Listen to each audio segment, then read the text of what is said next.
Why, hello everybody, it's Wes and Andy, and we are back with, Again. Random Fandom Tuesday for the week of September 12th, 2023. Yep. This is Random Fandom number 31. 31! Whew, seems like we just started doing this yesterday. I know.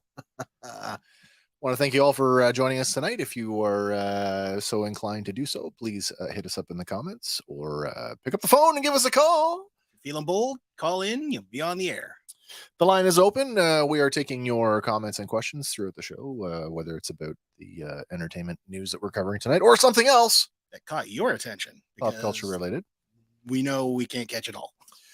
Apologies for taking a week off last week. I just want to say sorry, but also thank you. It was very much needed. Well, it just built up this week's stuff. That's right. We get an extra long one this week. There's 60 total slides. 60 total slides means quite a few headlines to get through tonight. So we should probably get to it. But before we do that, I think we should probably, I don't know, we hit everybody with another round of Random Fandom Trivia.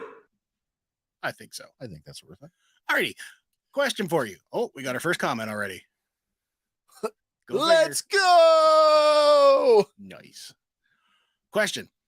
What Aerosmith track hit #1 on the charts on September 5th back in 1998? And a bonus hint, it would remain at #1 until October 2nd of 98. 1998. So, I mean, I'm thinking, so Aerosmith in the 90s had this like weird relationship with like rock radio. Yeah. They had one of the best selling compilation records of all time with big ones. Big ones, I believe, yes. But I'm trying to remember, did Big Ones come before or after that?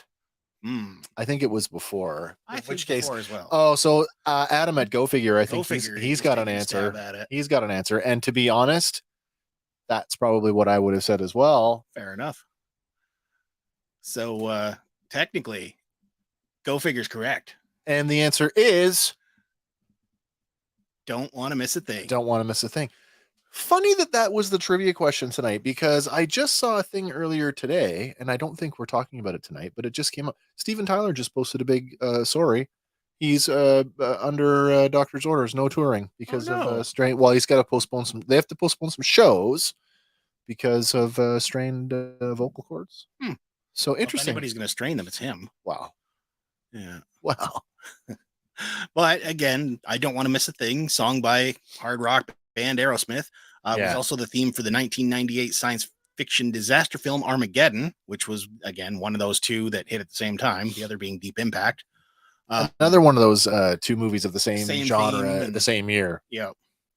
But in this, Steven Tyler's daughter, Liv, starred in that movie. Oh, that's right. And it's one of 4 songs by them on the soundtrack. Yeah, that's Affleck is in that one too, isn't he? Is. Isn't he the love interest in that one? I believe so, yes. The other 3 are What Kind of Love Are You On, Come Together, and Sweet Emotion. Oh, so it's really? A pretty good soundtrack. I forgot that they had contributed other music to the movie. Yeah. Funny, I haven't watched it in a while. Kim really likes that movie. She watches it. Worth a rewatch. I haven't watched. Deep Impact. I was going to say, so I'm one of those people that I actually liked Deep Impact, and I quite enjoyed that it was contrasting in style. Well, either you want to watch The Hobbit or you want to watch The Elven Princess. It's the same movie, but different parts of Middle Earth.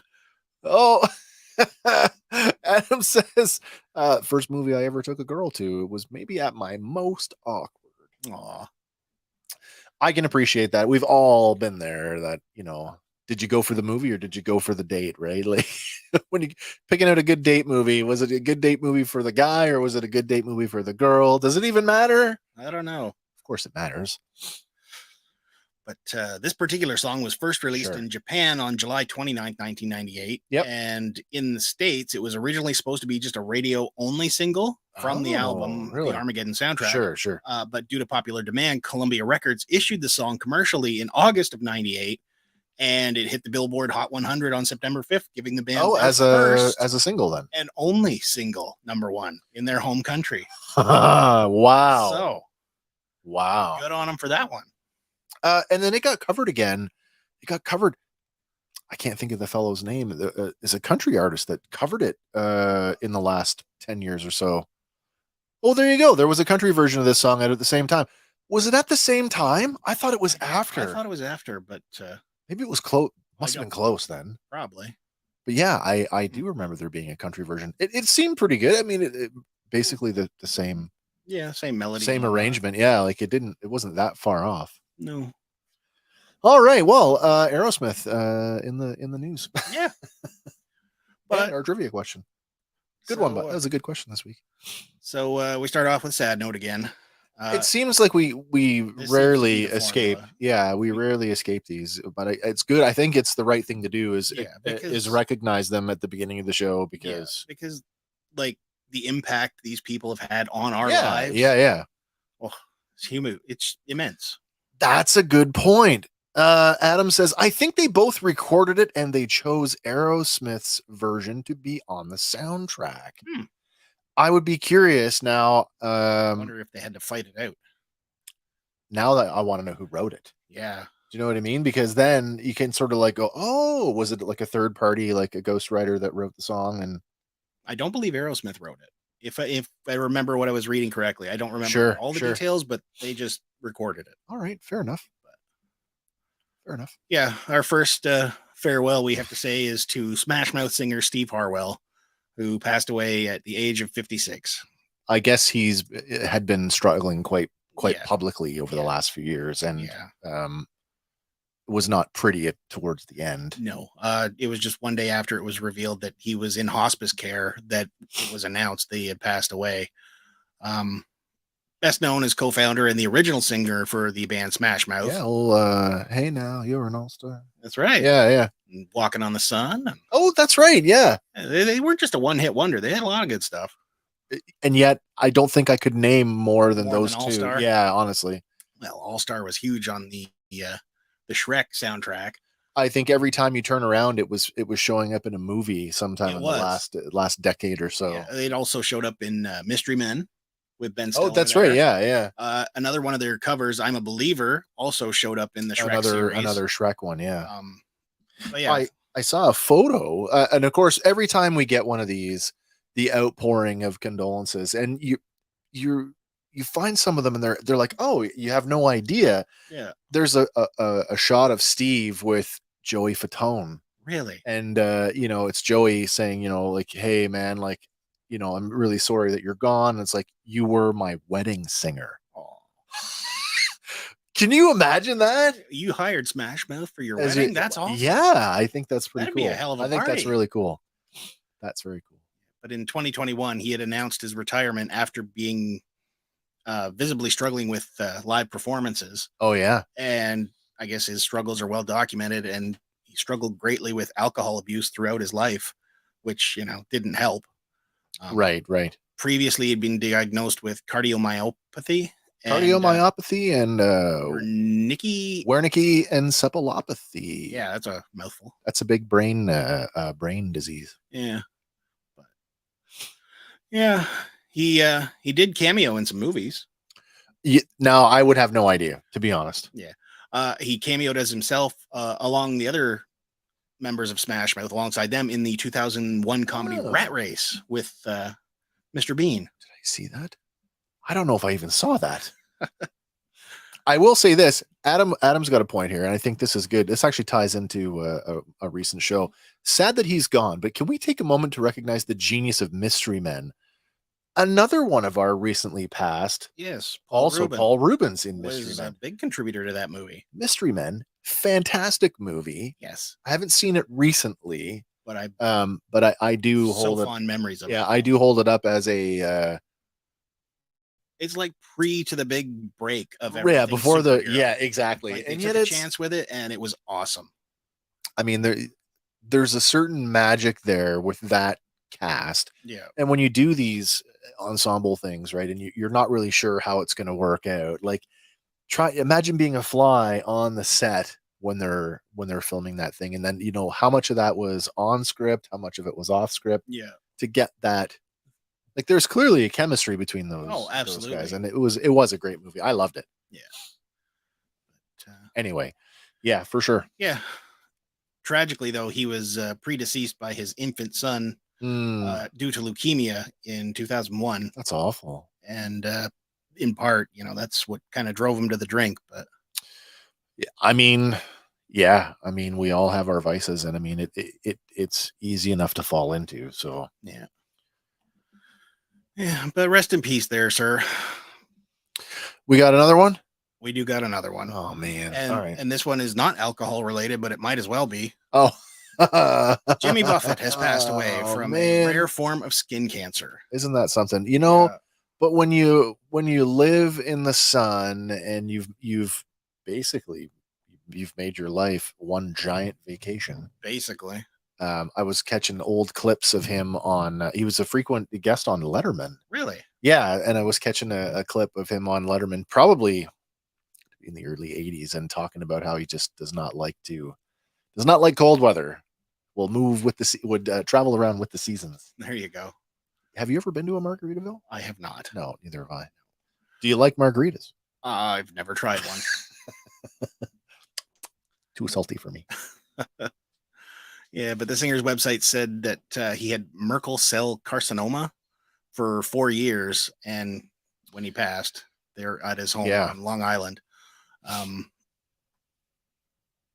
According to a statement on the website again, it said after Mr. Buffett died on Friday at age 76, his site announced the death but did not give cause or specify where he died. But then they did give the update, and it is a rare and aggressive form of skin cancer. Yeah. And it's only diagnosed about 2,500 times a year. 2,500 times a year. And skin cancer is like super common in terms of like the cancers. Yeah. Not like that's a good thing, but I mean, it's really common. Like the ozone layer depleting, is that, I got to play a factor. Sure. I think have we tailored this show just for Adam? Adam says Jimmy Buffett's greatest hits cassette tape was stuck in my car's tape deck on my first date with my wife. No regrets. Nice. So we've got your date movie and your date music. Yep. Oh my gosh. Can we get the trifecta on this one? Maybe. Apparently his hits like Margaritaville and Cheeseburger in Paradise, which mingled country rock and bits of calypso melodies. Sure. They had worry-free, carefree life lyrics, right? Everything was party. Yeah. But again, with these outpouring of condolences, I read one. I follow Sammy Hagar on Sammy Hagar, who also has a reputation as being kind of a in the sun kind of guy. Yeah. He'd mentioned when he met Jimmy Buffett that Jimmy had said to him, "Oh, you're the guy that wants my job." And he's like, everybody wants to be you. Nice. Yeah, he sold at least 23 million albums in the United States only, according to the Recording Industry Association of America, and that puts him on par with like Jimi Hendrix and the Beastie Boys. That's cool. Yeah. So this year, Forbes estimated his net worth at $1 billion, with 570 million attributed to his tours and recording, and 140 million in planes, homes, and his shares in Berkshire Hathaway. Isn't that something? Yeah, the holding company whose chairman and CEO is multi-billionaire investor Warren Buffett, who had been a longtime friend. Yeah. So Warren Buffett, no relation. No. So rest in peace, sir. In Margaritaville heaven, I guess. Yeah, exactly. Yep. Well, going back to our childhood. Oh, this is a little closer to home. Yeah, everybody had like a crush on this one back in the day. I was thinking literally closer to home. It literally is, yeah. The former Pink Ranger was spotted at Gotham Central. Now, did you and I go to this one? I think we did go to this one. Is this the place that like had the cages and we had to walk around it? I don't remember for sure. Maybe. I remember the big Joker thing out front for some reason.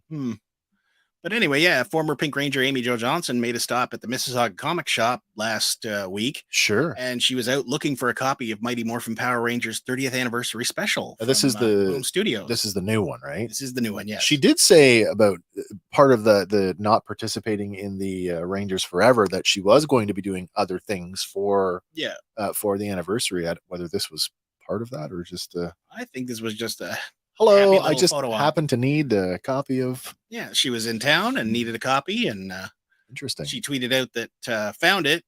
If you're in Toronto and can't find one, Gotham Central is stocked. And yes, I'm a nerd and had to go see it in store just cause. That's awesome. Yeah. So it was nice to see that. That's very cool. And here's some good news. Okay. AMC reaches a deal with the SAG-AFTRA to resume production. Oh, yeah, great. That this one's a couple weeks old. It is. And I had said to you, like, this is good news. Yeah. This is good news for the entire industry. This tells us that at least some people are willing to deal. Now it's AMC. It's not one of the giant, movie studios, but they do have some good stuff. People are listening. People are paying attention. Now, if the rest of the studios would get on board. But like fans of The Walking Dead will be super happy with this because not only is Interview with the Vampire greenlit, right, but the 2 Walking Dead spinoffs are now greenlit as well to continue working. Daryl Dixon and is this the one that's Daryl and Michonne are coming back for this? Yeah. And the other one is The Ones Who Live. But the rest of Hollywood still at a near standstill due to the strike. Yeah. But AMC Studios has been granted waivers to resume work on 3 of these most high-profile shows. Waivers. Now, does that mean they're actually dealing then, or is that something else now? Or maybe they've just been granted leeway to get moving. We're so close to being done. Can we please just finish? Probably. I don't know. That's, I don't even want to get into that because then I start asking questions about, well, what does that mean for the union's stand on? Yeah. You know what I mean? But I guess the CEO of AMC had previously stated it had enough television logged in its system, sure, that it wouldn't begin to feel delays unless the strike lasted into 2024. And that was according to we are in Q4 2023, so we're getting close. Yeah, like that's right around the corner. Yeah, but even though it has made a deal there's no news yet on whether or not they're attempting to reach a deal with the WGA. Yeah, and these are some of their highest watched shows, so to get them moving again is just good news for them. I mean, we all felt the pinch on the last writer's strike, and I can always go back and watch a lot of my favorites. Like there's like streaming is 10,000s, if not tens of thousands of hours of TV that I could go back and be completely satisfied with, and maybe the strike will actually be a good thing for me in that sense.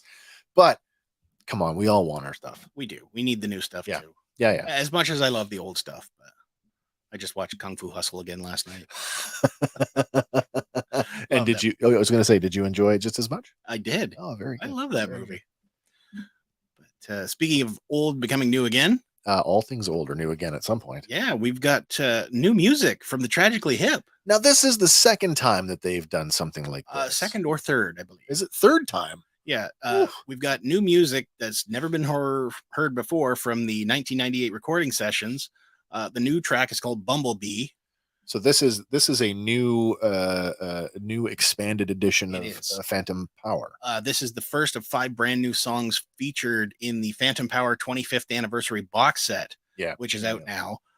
Alongside with a list of exclusive material, the package will also include 2 full LPs of their 98 live show from the Metropole in Pittsburgh. Oh, that's cool. So you can stream the single and pre-order the box set, which comes out I did take a listen. November 3rd. I did take a listen. So let me quantify this by saying right off the bat, I am not the biggest Hip fan to begin with. So I don't swoon or ooh and ah over everything they've done. That being said, there are tracks on every record from the beginning to the end of their catalog that I have liked and really enjoyed. Phantom Power as a record, not a standout record for me. When they did the extra from the Roadhound that I actually liked was the one that made it to radio. I have yet to hear Bumblebee on the radio. True. I had to go looking for it. And I was like, oh, there's a reason why I didn't make the album. So I'm not saying that it's bad. No, I quite enjoyed it. It felt like it fits right in with that era. which it Absolutely. should, but Absolutely. From those recording sessions. yeah, Bands take a real chance when they do this. Pink Floyd did it a few years ago when they went back into the recording sessions from the Division Bell, which is actually probably my favorite modern Floyd record. And to be honest, I had a hard time with most of the music on that. They had one song, a couple songs actually that I thought were really good. But yes, definitely indicative of that period of time. But then again, it's like I say, there are reasons why bands make decisions on What gets included what and tracks what make not. it to the record. Yeah. I don't know, it's there- worth a listen. There's a good point. Oh, there we go. Adam says, did we remember the time that the writer's strike robbed us of George Miller's Justice League? I don't recall that, Oh, really? but I'll take your word for it. Yeah, there was something in the works there. That came up the other day. I saw something on Facebook about that Fair enough. on the not news websites that we don't get to look at. Well, yeah, you can still look at Here it, in just not on Canada. Facebook. Yeah. How many content not availables have you seen in your feed lately? None. I haven't seen any. And honestly, if I want to go looking for news, I'll go to the news site. Sorry, Facebook and whatever. Oh, well, it's didn't- definitely impacted me. Has it? For sure. To be honest, I've tuned out a lot of news. And the reason I do that is because the world is so burning. crappy. The world is so crappy that, I mean, I don't need to have that. Constantly bombarded with Right, another earthquake, so- another flood, another volcano. Yeah. Which is why I subscribe to all these like entertainment outlets, because I want the cool stuff. Mhm. Want the cool stuff. Well, this next one I think is a cool rumor. Oh, Adam says that the costumes were ready and filming was set to go. Then the plug was pulled. Oh, I hate when you get that far. Yeah. That's like a Yeah. letdown. The same thing that happened with what's her name? Now Adrian Palicki's Wonder Woman. They shot the pilot for it. It never got picked up. You can see images of Adrian as Wonder Woman. It's great. Kind of like Like an updated. almost Linda new. Carter? Well, it's pre New 52, but the suit is New 52-esque because it is full legging in the tights, Nice. which was a different take. Still got the traditional bustier, but like full leggings. Well, as long as it wasn't the bad girl black leather outfit from the No, late 90s. no, it was not. Definitely not. But rumors are flying Uh-oh. that She-Hulk season 2 is planned at Marvel. Okay. So yeah, Okay. Everybody, I think we had some polarizing opinions about this I think one. so. I know you and I think Hank were very, very much in favor of how it was handled, Yeah. or I was just like, it was lost on me. quite enjoyed it. I'm really hoping for a season 2. I hope that a season 2, I mean, we've already set the tone and the style. So, I mean, me sitting here wishing for something a little less. Fourth wall breaky. Yeah. Mm. I know that that's her thing in the comic books, but again, like I'm one of those fans where like I haven't bought a superhero comic book in probably, well, definitely over 10 years. I mean, the last comic book, I was reading the New 52 Justice League. I was reading them in trade paperback. So whenever the last volume of New 52 Justice League came out, that's honestly the last time that I probably bought. Mm. So to me, it's like this is already to the casual fan, this is the realm of Deadpool, fourth wall breaking, which, as we all know, made a boatload of money. Yeah. So to see She-Hulk doing it almost feels like Yeah, but he stole it from her. that is true. But again, I'm as the casual fan, Yeah. I don't know that. Yeah. Right. Got another one here from Adam. Adam says, if you watch the unreleased pilot of Wonder Woman, they nixed the full pants. It's a bit of a rough watch, but we should team up and do a watch along commentary. I I'd would be game to totally watch be that. down for that. I would like to do that. We should do that. Mm. We'll do an episode, a review of the unaired Wonder Woman. Mm. That'd be cool. But She-Hulk here. I mean, I guess Mark Ruffalo had put out some stuff indicating that she might be appearing in the Avengers movies as well. I figured that was going to happen. Which would make sense. You've seeded all these characters into the extended universe. Why Well, not have them we've pop made up? a point to basically set up our next generation of our first generation Yeah. Avengers. I think the only person we're missing. Well, that's not even true now because Thor's daughter, Yes, Love I guess she could could, potentially take it. depending I mean, on how far down the line we're going to go with And it. I guess they could potentially bring back Jane Foster as the new Valkyrie. Uh, yeah, that is unresolved, isn't it? Well, I sort mean, of. she's in She's in Valhalla. Valhalla, but Yeah, that doesn't yeah. mean she's gone. No, it's true. But from Avengers to horror films, Well, this is all your department then. yeah, stay tuned for your chance to be part of the Houston Horror Film Festival for an exclusive film screening of this. Oh. Saw 10 is going to hit theaters September 27th. 10. 10. I'm sorry. You read that correctly, right? I 10. did read that correctly. Yes, this will be the 10th entry in the franchise. And to make it better, John Kramer, played by Tobin Bell, is back. So what's happening here is they're sliding this one in continuity-wise between part 1 and part 2. Oh, really? So it'll give you some more backstory on the characters for part 2. Yeah. But more of what he was doing after part 1. All right. That's So- interesting. At least they're trying to, Give it some new life while bringing back the old stuff. seeing these horror franchises that have been around for a long time and then get reinvented and then some sort of sometimes it works and other times it doesn't. Based on the trailer, it looks good. Yeah. You're going to be cheering for John Kramer in this one, though, because I guess he goes down to Mexico to try and get the tumor that's killing him okay. removed. And the whole premise of the trailer is these guys take him in and basically screw him over. So when he gets back to the States and they give him the MRI, they're like, no, the tumor's still there. They took nothing out. Yeah. So, of course, then he kidnaps everybody involved, puts them through the paces. And Well, that's interesting. Yeah. At least they're making it interesting. yeah, so you're That's definitely cheering for him to get That's very even with cool. these people who I guess have been scamming people with this Yeah. fraudulent Yeah, surgery for years. Okay. So Fantastic. yeah, if you want to check out the trailer, it is in the show notes. Oh, excellent. Also, we have the link for the Bumblebee video in the show notes. Oh, we as do. well. Okay, great. Yeah, so you can go listen to that too. Another one close to home. Sure. Iman Vellani Oh, cool. showed up to Heroes World to sign copies of Miss Marvel #1. I was gonna say, did they change the window just for her? I believe they did. Yeah, I was gonna say because that wasn't there the last time I was there. But yeah, last week saw the release of Miss Marvel, the New Mutant #1, co-written by Iman Vellani. Oh, that's cool. So she came to her old comic shop to sign copies. Is she really from the East End? Yeah, I did not know that. yeah. But yeah, I guess she was a regular customer of this shop when she was younger, and owner Andre Greenidge recommended that the first comic Yeah. that she bought was Miss Marvel. Isn't that something? So When she was younger, what, 10 minutes ago? yeah, I guess she bought mostly into Iron Man and stuff, but Oh, that's cool though. you know, That's cool. That's like Yeah. a little insider info, right? Yeah. Oh, she used to buy all her comics from me. I know exactly I know the pull list. yeah. But basically, Miss Marvel now in continuity is a full-blown X-Man because she's been reborn as a mutant. So that's going to dovetail nicely with what they're trying to do with her. In the MCU. Okay, that's cool. Yeah. That's cool. Again, that's that whole dog wagging the tail wagging the dog reciprocal thing, right?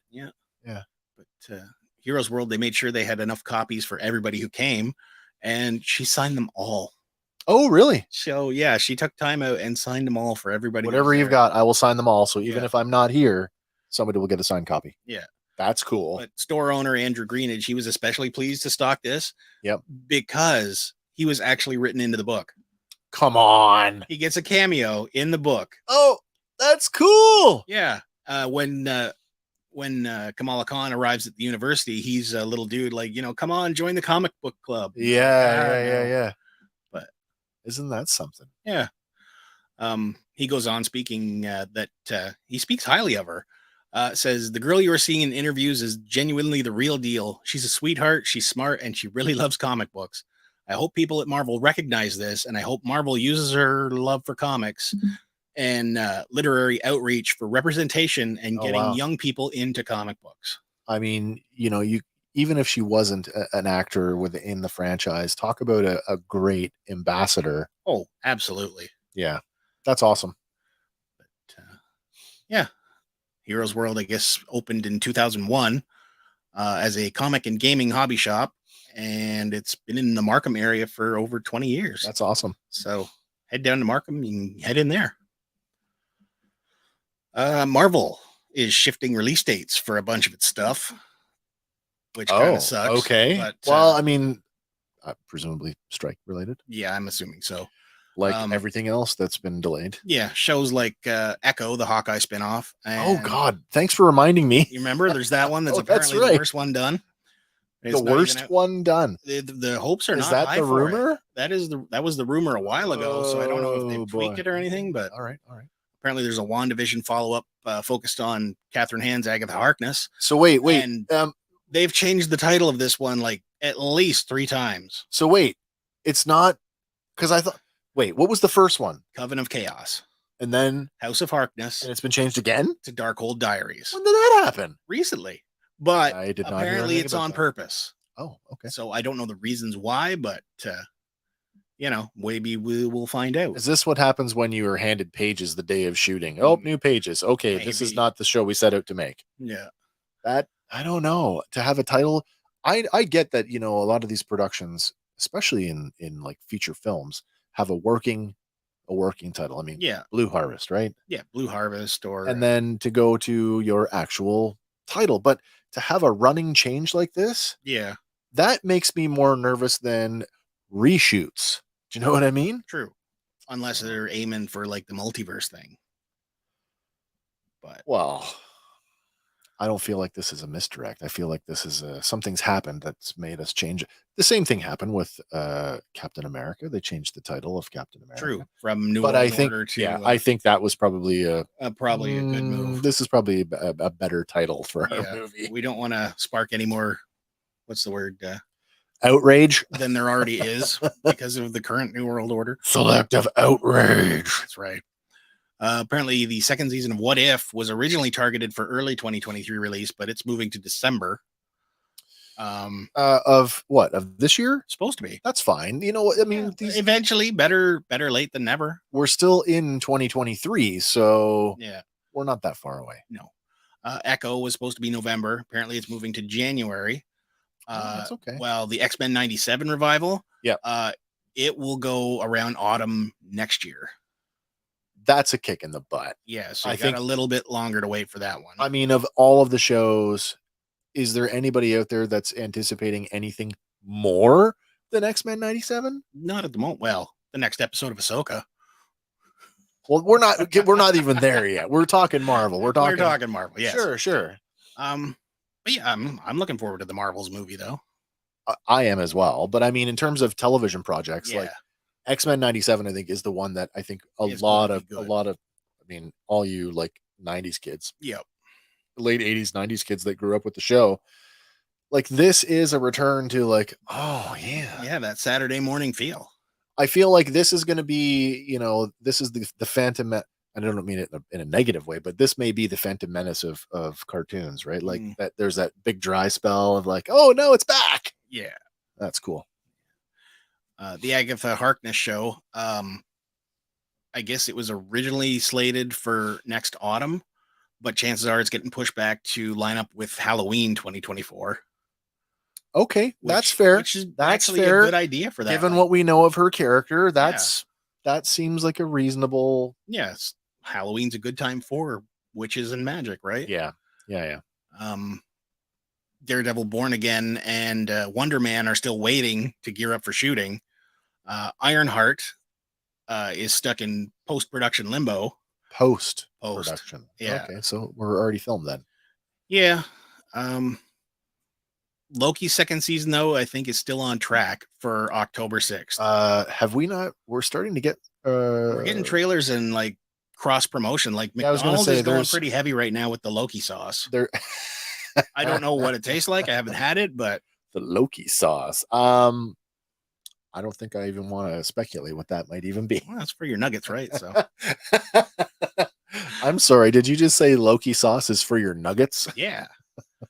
There's a commercial going around right now, and they've picked out like key moments from other movies that have Sure. all mentioned McDonald's. So like Coming to America and a whole bunch of Yeah, other yeah, ones. yeah, sure. And Loki, the scene with Loki and oh, come on, Lady Loki. Oh, yeah. Wow. It's been so long. Has it really been that long? We can't think of her It's name. not Evie. Um, This is terrible. Anyway, she's working at McDonald's, and he Oh. goes in to order something. So of course that scene is included there, and they're like, Loki streaming soon. oh, okay. Yeah.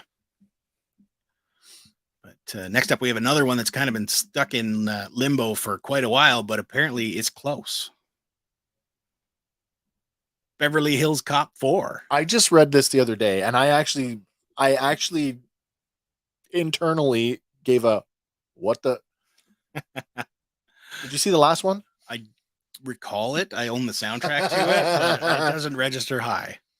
Oh my gosh. I'm trying to look up what's her name. Sylvie. Sylvie. There you go. Sylvie, played by Sophia DiMartino. That's the one. Lady Loki. Sylvie. Yeah. Okay. Beverly Hills Cop 4. Yep. It's been 29 years since Eddie Murphy donned that iconic Detroit Lions jacket as Axel Foley. And maybe shouldn't have for part 3. Yeah, maybe. Maybe not. But he in 2024, it's finally going to happen. What's going to happen? They're going to shoot it? No, it's already shot. Oh, okay. Yeah, the title of the sequel is Beverly Hills Cop Axel Foley. And it's been a bumpy road. Did I read somewhere that this is billed as a comeback? I don't know for sure, but being as long as it is, it might be. I mean Eddie's been present in film for a while now. I mean, he's had this whole string of like family stuff and comedy, and but he's had a few that I guess weren't critically loved. They were there was some duds along the way. Donkey was a hit. Well, but Donkey's a character. True, but it's still Eddie Murphy. True. But, what was it here?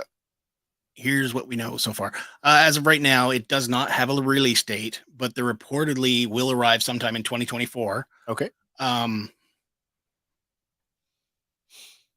next installment, though, instead of being backed and distributed by Paramount, is coming by way of Netflix. Oh boy, here we go. Yeah. I was just thinking, is it going to be a streamer? Might be, but they are saying there's a chance it will go to theaters. So, well, okay. Yeah. Okay. But I guess Eddie Murphy had talked about not wanting to do the sequel back in 2015. But once Jerry Bruckheimer got on board as a producer again, he was willing to get back into it. That's interesting. Yeah. Who's left in the cast? Let's see here. Who is returning? Because he's not the only one returning. Confirmed are Judge Reinhold, okay, yeah, Paul Reiser, John Ashton, and Bronson Pinchot. Bronson Pinchot. Yeah. That's they awesome. will all be reprising their roles as Billy Rosewood, Jeffrey Friedman, John Taggart, and Surge. Taggart. I didn't think Taggart was even alive anymore. Honestly, I didn't think he was alive. Yeah. Okay. Yeah. But I guess Paul Reiser sat out the third film, which I don't recall either way, but that's the one that the climax was in like a theme park or something. I think so. Yeah. But we've also got some new people coming to it, including Joseph Gordon-Levitt, Taylor Page, Kevin Bacon, and they're all currently playing undisclosed roles. So will they be good guys? Will they be bad guys? Will they be nothing more than a cameo? Hey, it could be. Yeah. All right. I'll be willing to give it a shot. Yeah. It's directed by Mark Malloy, and this will be his directorial debut. Okay. Yeah. Okay. So, could be good, could be bad. We'll wait and see. All right. Scientists from Perth's Murdoch University and Federal University of Rio de Janeiro have a new genus and species of spider named after Marvel's symbiote and the actor who portrays them. Venomous Tom Hardy was discovered with markings that reminded them of venom, so that's why they went with the name. Venomius Tom Hardy. Yes. Is that how we say it? I guess it's Latin, right? I think that's it's supposed to be Latin pronunciation. Venomius Tom Hardy. Yeah. So new spider discovered. That's interesting. Hmm, I wonder how Tom Hardy feels about that. probably honored. I'd be like, it's weird. It's cool, but it's weird. Fair enough. This one's more up. Silver Spire. Was it found in Australia? That's a great question because I'm going to say no because it says Rio de Janeiro was the university that found it, so it's probably down in South America there. Yeah, well, Perth, I- Murdoch University, and the Federal University of Rio de Janeiro. Well, I guess maybe. Well, Perth is in Australia. Perth is in Australia. And yeah. Rio is in Brazil. Somewhere. So where was it? Let's see. New spider discovered. I'm going to look that up. Yeah. I'm going to look it up. New spider discovered. Uh-oh. That's not even the same thing. This is No. wow. That's another species from this year. Like we need more spiders Wow. out there. So there's more than one species discovered this year. Cool. Well, you always know there's going to be way more than to be discovered, right? Everything I look up is talking about this new type of new species of trapdoor spider. Ooh, those ones are scary. That one's in Australia. That one's for sure. All right, I'll look it up later. Otherwise, I'll take too much time out of this. Fair enough. Who knows? It could be in Australia. Maybe. Maybe. This next one's more up your alley. You had sent this over to me. I did. Star Trek short treks. So we had Star Trek Day the other day, which September 8th. Yeah, and I mean, I didn't watch any of the stuff until the other day, but like to be honest, like Paramount, at least Paramount Plus, didn't really do a whole lot.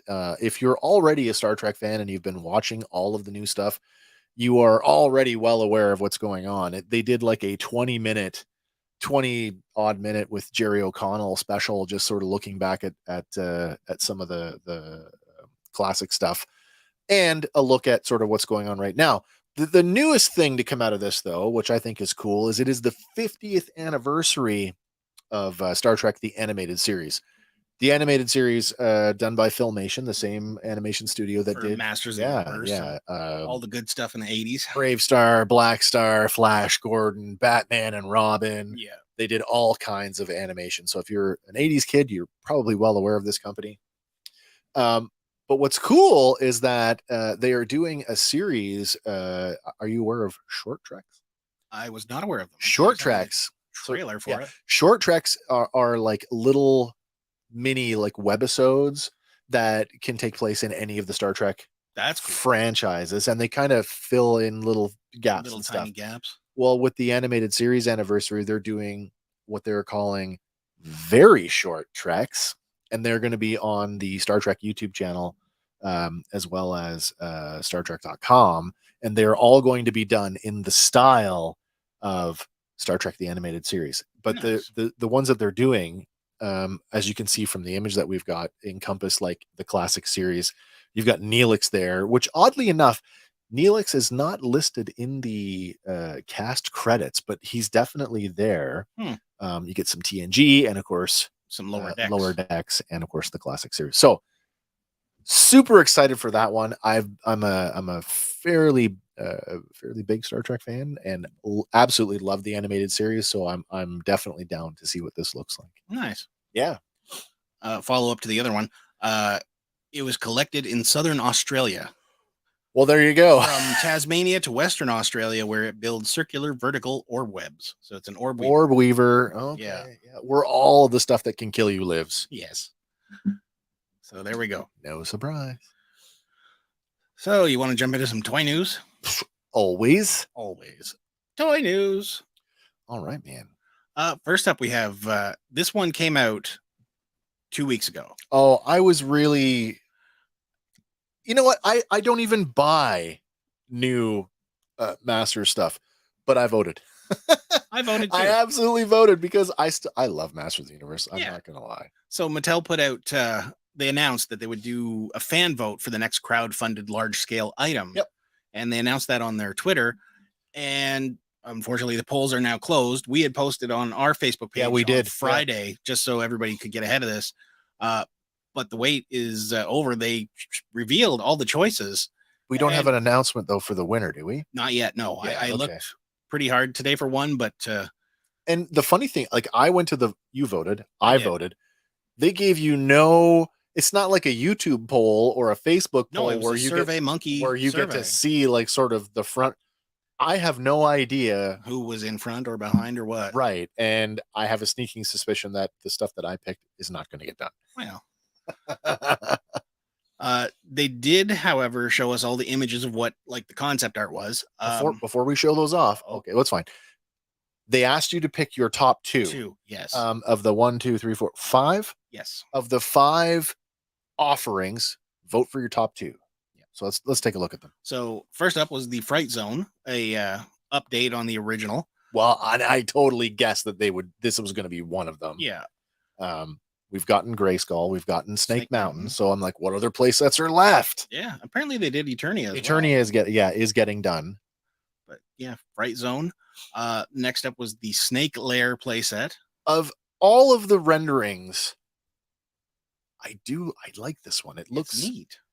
It's got like, some playability, some stairs, some cages, and yeah, it has the feel of the old Snake Mountain and Grayskull castles too, it right? Sort of completes the faction, like at least on Eternia. If we're only looking at Eternia, you've got Grayskull for the good guys, you've got Snake Mountain for the bad guys, and now the Snake Men get their own. Although, depending on which part of the lore you focus on, Snake Mountain. Snake Mountain is the Snake Men lair. But yeah, for play sets, this would be the trifecta of play sets if they get this one. Yeah. Another one was the Horde Command Crawler. Man, if they had given me a third vote, that was going to be it. That was going to be it. I got a big soft spot for Filmation. So anything that looks like it's been ripped from Filmation, it gets like, it gets my attention, right? Nice. So this was this would be my honorable mention. I did not vote for this. Fair enough. Then they had the Attack Track. That's my number one right there, baby. Right out of the Filmation. That's my number one. You know, how many kids growing up in the 80s wanted this, saw this on television, and then when you went to the department store with your mom or your dad and you saw the Attack Track and you're like, that's not right. That's not it. No. This, I'm like, oh, this is really, really cool. Yes. I don't even want it. It doesn't even have to be motorized. No. Just no. Put some rubber on the tracks and I'll just push it around. Yeah. Oh man. That was my number one. Nice. Yep. And the last one here was the Doom Tower playset. And that's my number 2. Is that your number 2? Absolutely. Nice. Yeah, ripped right out of what? Princess of Power. That's in the Fright Zone in the cartoon. That's basically Hordak's crown jewel lair. Yeah. Love it. So we still have to wait to find out who won, but yeah. Anyway, there's some good options there. I'm going out on a limb right now, and I mean, I have no basis of knowing how, but I'm betting that it's the Fright Zone or the Snake, the castle. That's what I think. Well, but we shall see. If it is the Snake Castle, I still think the Fright Zone probably will make it eventually. Did they redo the slime pit? I don't know. They did it in Mega Constructs. Maybe. I think they did. I'll have to look it up. Yeah. All right. Next out, we got some stuff from NECA.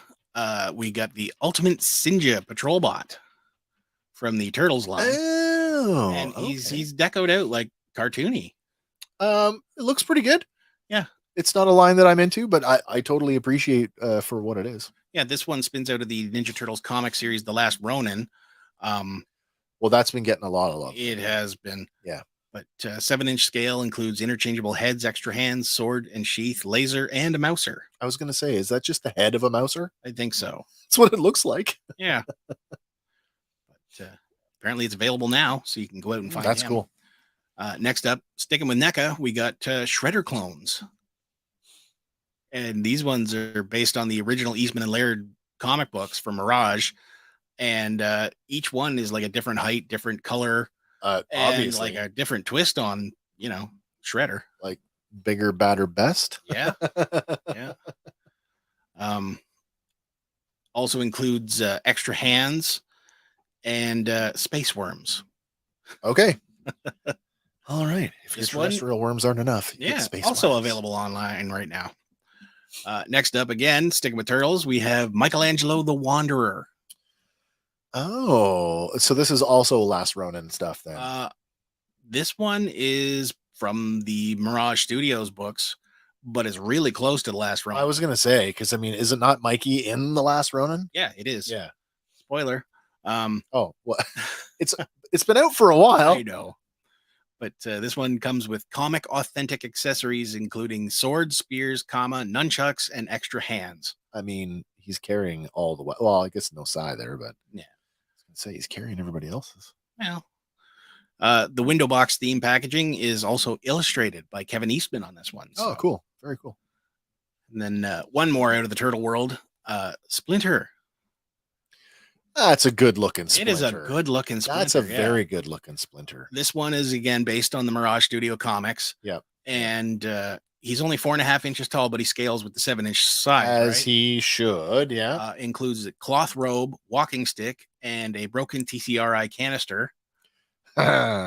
Interchangeable hands, baby turtles, a teapot and cup, a mouser, an Utrom, interchangeable hands, and pre-mutation Splinter. So I mean, tiny little rat. This just, if you are a fan of the turtle line, if you've been collecting the cartoon turtle line, yes, this you kind of need almost a must-have, I would think. Yeah, it's a really good looking one. Yeah. But sticking with NECA, we're jumping franchises here though. The next one for Puppet Master is on the way. Oh boy. Oh, I saw these. These, and I'm like, it means nothing to me, but I'm sure if you're a fan of the old Puppet Master films, you're probably waiting for this one because they've already released Blade and Pinhead. Right. So now you get 6-shooter and Jester. Oh, that's kind of cool. Yeah, they both stand approximately 4.25 inches tall, and they're pretty faithful to their movie looks. 4 1/4 inches, but that they are in the scale 7-inch scale. Yes. Okay. They each come with accessories themed to their appearances. Like Jester's got his multiple spinning faces. Sure. 6-shooter, he's got a bunch of different hand positions. And they come in a window box that replicates Andre Toulon's puppet case. Oh, cool. Very cool. Apparently they're shipping in December, so keep your eyes out for them. Paul on Facebook says, looks like a human centipede. Well, that's something else. Oh, yeah, completely. But now we're going to jump franchises and companies here. Oh, sure. Super 7 has announced that Rita Repulsa is getting her new Vile Violet version. I saw a NECA, not a NECA, a Super 7 thing today as well. And I'm pretty sure it was Bulk. Really? Yeah. Well, Skull can't be far behind then. The big guy's Bulk, right? Yes. Yeah. Okay. Yeah. So then I got it right. Pretty sure they're doing an Ultimates Bulk. Nice. Yeah. Nice. This one here though. Vile Violet. Yeah. So she's all purpled out. Inspired by vintage merchandise and the Power Rangers stage show. So this is not her traditional. No, normally she's in like a brown type dress. Oh yeah, that's right. Okay. Yeah, it's got soft goods, robe and chest armor and more. So you can pre-order this one now at Hasbro Pulse. That's putting it nicely. Yeah, chest armor. Well, it's the Madonna chest. Madonna. This next one might be up your alley. Oh sure. Inspired by the original G1 collectible, it is Kickback. The Insecticon. So they've been doing this for a while now. Now these they're reissues. So first, and I didn't know that right away. But what we're looking at is it is a G1 mold reissued in a cartoon deco and in a new cartoon inspired box. Inspired by Transformers the movie, the 86. Yeah, the one movie that really counts. Yeah. I'm sorry, they all count, but the one that means something to me. Yes. So I have a reissue set of Insecticons that are like straight up G1 reissues. Nice. This doesn't appeal to me. I'm a toy, and I've said this before. I collect toys. I don't collect packaging. I totally understand people who do, and I can see the value in that, but this is not for me. Fair enough. But it's cool. It's cool nonetheless. Still looking for my Legacy Evolution Shrapnel to complete my deluxe size Insecticons. If anybody out there knows where I can get one. But this one does not. Fair enough. This Kickback does not appealed But to me. it is available now exclusively at Walmart. With limited quantities available on Hasbro Pulse. Still waiting for that new Optimus Prime, that G1 Optimus Prime that's getting all the modern articulation. Just saw that they're doing a full version with a trailer, or you can just get the cab. The one time where I would buy an Optimus Prime for just the cab, that would be it. Because I don't think they're going to do anything special with the trailer. Next up, coming out of Hasbro still. Sure. Marvel Legends. We get the next wave of the Infinity Saga. I saw this and I'm like, okay, how many of these bodies are straight up they're just apparently redos? The majority of them are. They're all redos. Redos. I'm looking at that Black Widow going, I have that exact figure. Yeah. Like, I'm sure. I mean, she's on the shelf behind me. Yeah. But we do get Iron Man in his Mark 46. Isn't that the Mark II? Yes, that is the Mark II. That's the Mark II, right? Sorry. Yeah, that's the Mark II. That is also next to him, Captain America. I'm thinking from his that's from Winter Soldier era. This is from this is the Winter Soldier, but it's got the better Chris Evans portrait, because I have this figure as well. Yeah. But the portrait is awful. It's awful. And then next up we have Black Widow and Spider-Man. I mean, if you didn't have a movie Spider-Man and you wanted one, and you get the unmasked head with it. So that I think of all of them, that's the one that appeals to me the most. We get War Machine. I've got a couple versions of him. Yeah, and Thor. Yeah.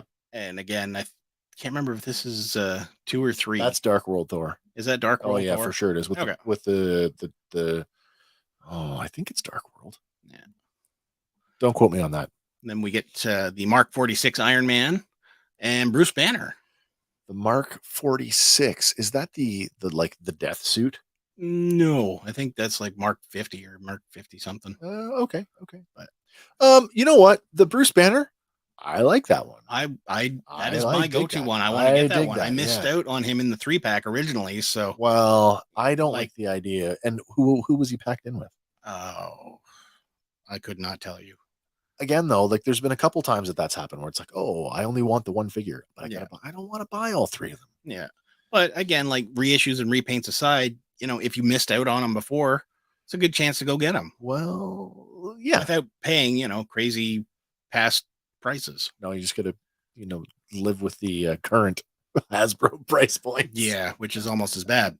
Here in Canada now, depending on where you're buying them, can be anywhere from $32.99 to $40. 50. Yeah, I was gonna say 50. Is that right? Yeah. For some of the Toys R Us figures are up in the 49, 45 mark. So, like for a basic figure? For a basic. Oh, it's ugly.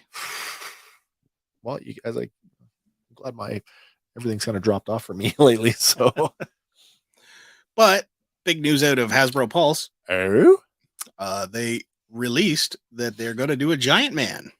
I saw this and I'm like, Toy Biz did one of these. They did do this version as a BAF, right? They did. Yeah. He was one of the Toy Biz ones, but he only clocked in, I think, 15 or 16 inches tall. 16, I think, is what we read. Yeah. This particular fellow is going to clock in at 24 inches tall. 24 inches. And do I see articulated fingers? You do see articulated fingers. All right. Have I told you the thing about articulated toes? No. I don't care for articulated toes. I think they look goofy, especially when it's a pinned joint. Like nobody, not even, okay, Spider-Man maybe can warrant a toe joint, but although it does probably work because he's a 24-inch figure, it probably works better on this scale than it does on a 6-inch figure. Yeah. I guess I'm okay with it. Fair enough. I'll let it go. Yeah. This crowdfund project will run from September 8th to October 23rd. So on now. Yep. And it requires 10,000 backers to get it off the ground. Do you know where we're at right now? I don't know where we're at yet. But keep going. I will look it up. If successful, it will begin shipping around fall next year. It is inspired by the character's design in the comic books. It features 91 total points of articulation, including 29 points in each hand. Oh, wow. That's a lot. So a lot of possibility there. Are the funding goal is for 10,000? Yeah, for the first level. So we are how many days in now? It started on the 8th. Yeah, so we're only 4 days in, and we are currently at 4,384 backers. So not quite half. With 41 days to go. I think it'll make it. I think it's going to make it. Speaking, are you done with this one? No, not Oh, yet. you keep going. You keep going because I want to talk about the other Haslab that just wrapped up. Fair enough. This one, it'll come with 2 alternate face plates, so you can have him like angry or happy or indifferent. And if we get to 12,000 backers, it will unlock a zombie faceplate. Oh wow, that's cool. So he will be a giant man in the Marvel Zombies universe. Yeah. And then on top of that, if you get to 14,000 backers, they're gonna do a Secret Invasion Skrull head. That's cool. So that's cool. Yeah, I believe it is $2.99 US to jump in on this one. Holy, yeah, that's a lot. Okay, but he's big. Absolutely. People are pointing out that technically this is the 3rd one from the Toy Biz line because they did that they've Sentinel, redone. Oh they yeah, did Galactus, and now they've done this. Does that mean they're going to do Apocalypse next? I was going to say that's the next one, right? Yeah. I hope they don't, because Apocalypse. I don't remember Apocalypse being that big. I don't either. I know in the X-Men 97 comic he did grow a little bit, but not like crazy big. Sticking with Hasbro Pulse for a second, with Haslab, the Ghost wrapped up, and it was funded fairly early. Did you see the final figures on that? I did not. 23,000. Oh, so it got all 23,000. So they opened up all tiers to the point that they actually added 2 extra tiers. Really? Yeah, they added. Did they add the missing figures? The missing crew, but it didn't. And they needed 20. They wanted 25,000 to get to the final. I think it was Chopper. I think it was, and they didn't get it. But fully funded and unlocks all of the tiers that were announced at launch. So there you go. We've said it before. These campaigns that they tend to sort of languish, go right from the beginning, right to the end, and then they kind of all the fence sitters. I'm going to wait till the tiers are unlocked. Time is wasting, man. You might as well get in on it. Yep. Yeah. As I said, Hank and I were talking about this because Hank was going to go in on it. Yeah. What's interesting is, they 23,000 or some or 23,000 and change doesn't actually tell us how many units are going, because they put a 5 unit limit on each purchase. So that could be up to it's at least 100,000. It's at least the number 23,000 and change. Yeah. Could be 5 times as many units actually produced. So as with every Haslab, I will be interested. It'll be interesting to see what the secondary market looks like when these things come out. Yeah. So, yeah. I always get a kick out of people that are like the ones buying 5 of these things at $500-$600. Who can buy 5 of them? And they're just oh, hey, I got an extra one. Who wants it? Like, no. I've always, and my opinion, I've said this before, as somebody who's been in the business, I always say, if you can afford to buy toys at full retail to resell it, you're doing it wrong. Yeah. Get yourself a wholesale account. Open up a business. Jesus. But I think it's time I hand the console over to you, sir. What is it time again for another round of loading lexicon? Generating responses.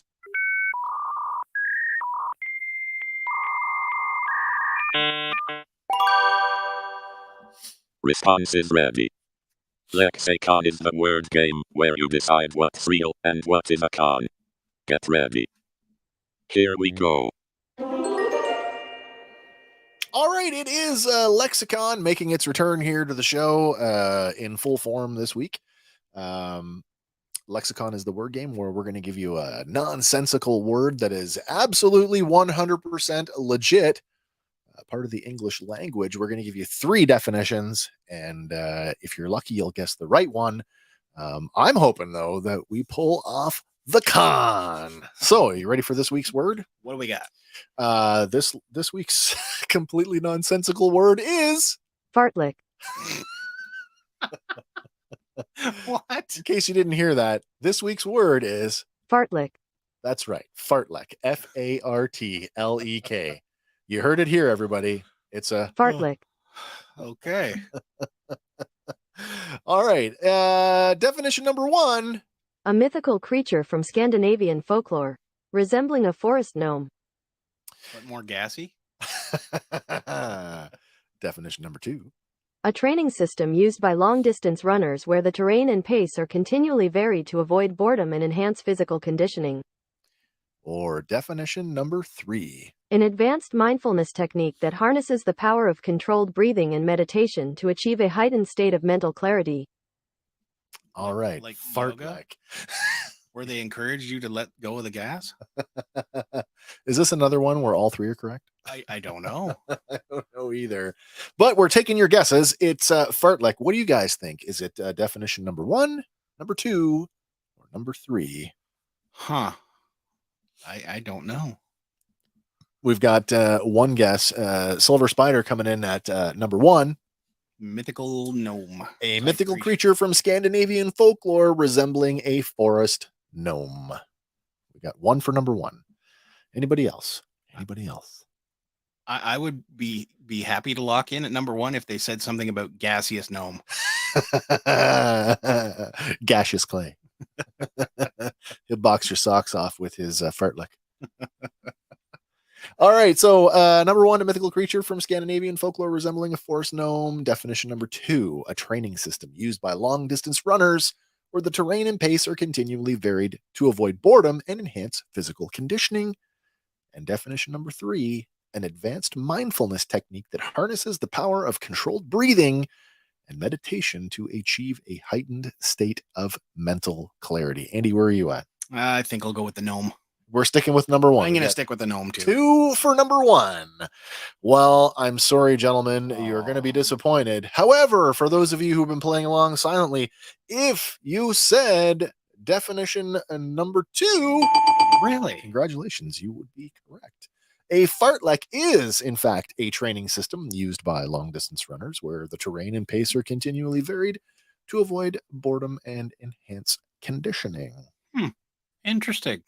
It's great for, and this is something that a lot of people who are into fitness will tell you to do: vary your workouts, so that your muscles do not become accustomed to doing the same thing over and over and over and over. Keeps muscle confusion is the term. Muscle confusion. Absolutely. So there you go. That's been this week's edition of Lexicon. Looks like that's 1 for Wes this week. That is 1 for Wes this week. Fartlek. Fartlek.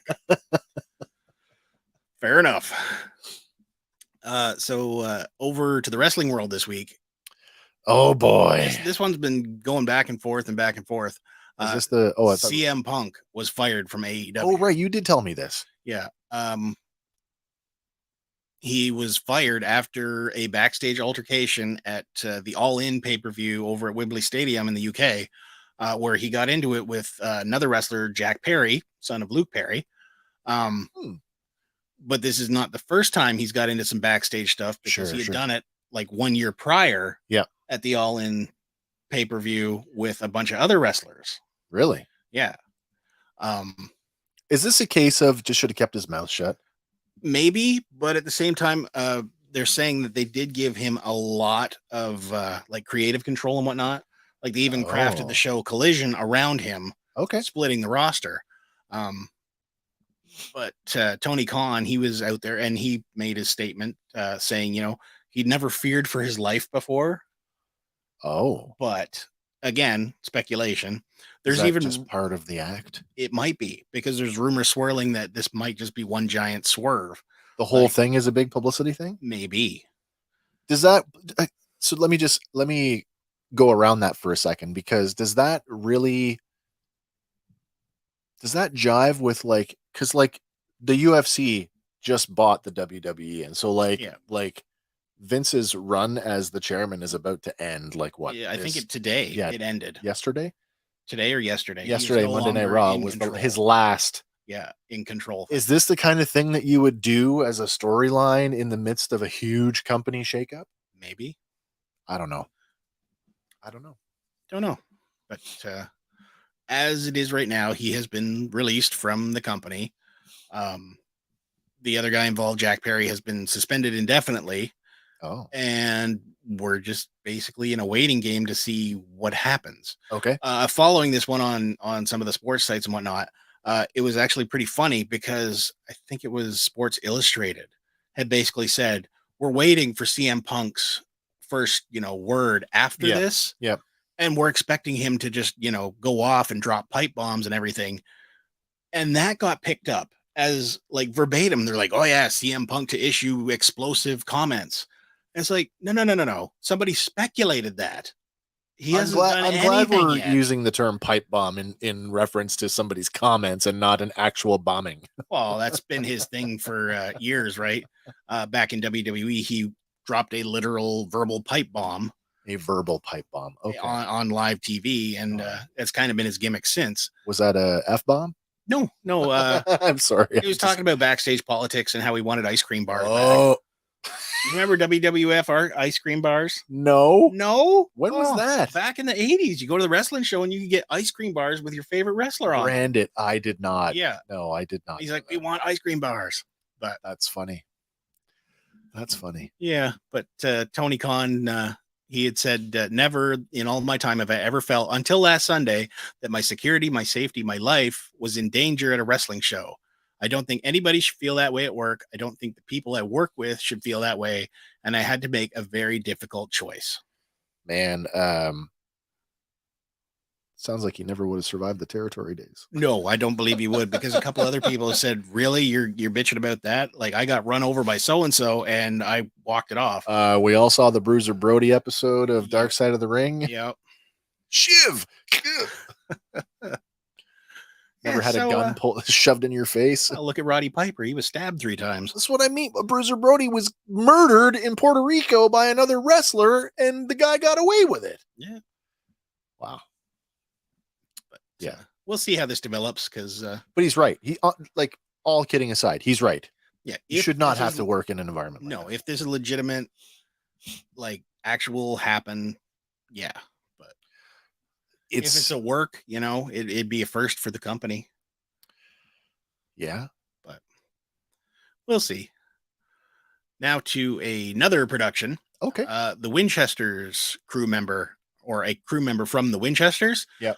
is suing Warner Brothers and Jensen Ackles over a lightning strike. Come again.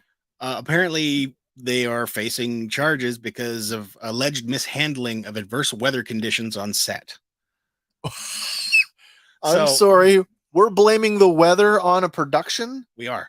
We're Oh, blaming the production my. for not taking note of the weather. Oh, for not being proactive about it? Yeah. Well, that And does kind of he does have a reason here. First assistant camera operator Brian DeLorenzo claims he was struck by lightning because filming had been instructed to continue despite the dangerous weather conditions.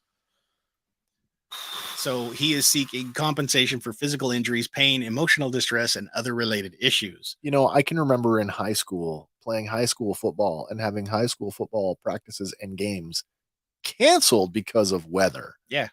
Because of lightning. And you would think like a big Hollywood production would know, shut it down. So Jensen Ackles is named in the suit. He is. Is he a producer on the show? I believe he is, yes. Oh, there you go. It's not coming back for a second season. It got canceled, but they're actively trying to, get a second season. But That's a tough spot to be in. yeah. But I guess it's an ongoing lawsuit, which adds troubles to what the Winchesters is currently facing. It got canceled by the CW, despite the makers wanting to, expand the universe for at least 4 more seasons. Oh, wow. Jensen Ackles has started a social media campaign, #Save the Winchesters.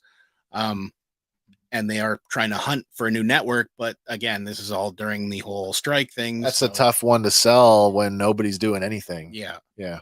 But Winchester season 1 is available now to stream on Max. I didn't watch Supernatural. And I did. Did you? I did. And obviously you got through it. Damn right I did. And the Couple Winchesters? I kind of fell off, but only because of the stupid mid-season breaks. Okay. Because I did not know when it was coming back, and Now, is this about the parents? it is the origin story of the parents, Of how the they got parents. together, how they were fighting monsters, and then And I mean, I'm aware of Supernatural because like my kids liked it. Yeah. But didn't they make wasn't Jeffrey Dean Morgan the dad? The dad. Oh, okay, Yes. okay. Yeah. That guy does not look like a young Jeffrey Dean Morgan. No, but I don't know. Suspend disbelief, and it was pretty good from what I saw. But again, I couldn't keep up with the Okay, schedule after all right. fact, and Yep. now it's been canceled. So next up, we got a new shirt alert For us? for us. All right. Hey, mister, you got any spongy licks? You got any of them spongy licks? Yeah, this one's spinning out of our lexicon word game, and you can now pick up this latest design at the merch shop. What's the next one? I think we were discussing best episode ever. Yeah, Might be the new one. but I figured this would fit. It's based on a scene out of the movie UHF. Oh yeah. So, hey, mister, you got some change? No, hey, mister, you got some spongy licks. That's great. That's awesome. Currently no sales on over at our merch shop is hosted on TeePublic, by the way. So for those of you living on the north side of the 49th parallel, shipping can be a little bit of a but when they go on sale, if you're ordering a lot, it can be kind of worth it. That's how I do it. I wait till it goes on sale. Yeah. And check back often because Andy, you'll spot keep up and you'll spot the sales long before I do. Yeah, and they try and post them online on the socials and whatnot. So, of course, if you're in the US, shipping is a much different story, and it's much more affordable. But yeah, great way to help support the show and to help us support some cool doing designs what we do. in the process. Absolutely. This one I kind of laughed at. Did you know that a Barbenheimer movie is actually in development?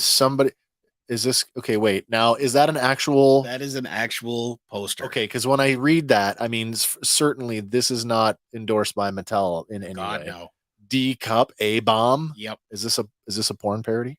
No, it is a Full Moon Productions. It's not a porn parody. No. It reads like it could be. It could, very well could be. There could be a whole lot of nudity considering the company doing it because Full Moon Streaming is responsible for others like the Puppet Master series. Okay. Evil Bong, the Gingerbread Man, and Trancers. Oh boy. Okay. But it's official. Back in July, they opened and the whole Barbenheimer thing. The double feature. Yeah. And this spoof movie got announced. And on Joe Blow's website, the official synopsis reads: deep within Dollsville, a group of fed-up female dolls led by the brilliant Dr. Barbenheimer build an atomic bomb. Nice. Their mission to bring down the patriarchy once and for all. But as the battle of the sexes swells, will Barbenheimer and her bevy of beauties end up blowing up more than they bargained for? Okay. All right. I mean, there's a market for everything. Yeah. I suppose that includes this. Yeah, they say it's comedy, drama, action, and Armageddon to erupt in Full Moon's latest freaked out fantasy film. Nice. Yeah. So, it's a B-movie company. It's helmed by B-movie legends. So it's going to be cheesy. It's going to be fun. Okay. It's funny. If I didn't know that, and if you didn't tell me that, looking at that poster, I'm like, that's a porn parody. Seriously. Maybe. With the amount of sex and whatnot that goes into some of their other ones, it probably right up. I wouldn't hold I wouldn't hold your breath that we don't see something like that. Yeah. Later on down the road anyway. Yeah.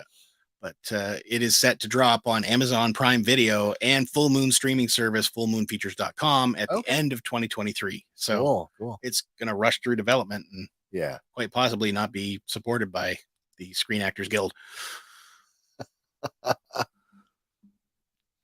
Next up, we have there will be no second Gollum game. I heard this. Apparently, the studio is just said, nope. We're done.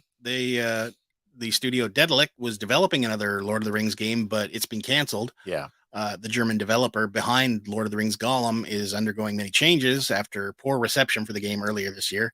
I have not seen this game, so I've seen just trailers. It looks good. I'd play it if I had the system, but trailers for anything can be, well, they can be a lot of things. Yeah. Misleading can be one of them. Yeah. But going forward, they will not be making games anymore. They are literally going to be just publishing them. Yeah. Yeah. We're not going to be a game developer. No, they're just going to publish games. And I guess they have 8 promising releases set for this year, but no word on what they are yet. There's no word yet when it will be discontinued for online whatnots, but at some point it will. It'll get delisted from all of the services. Yeah, they said it's a difficult break, but also a new beginning in the already long history of Dedalic Entertainment.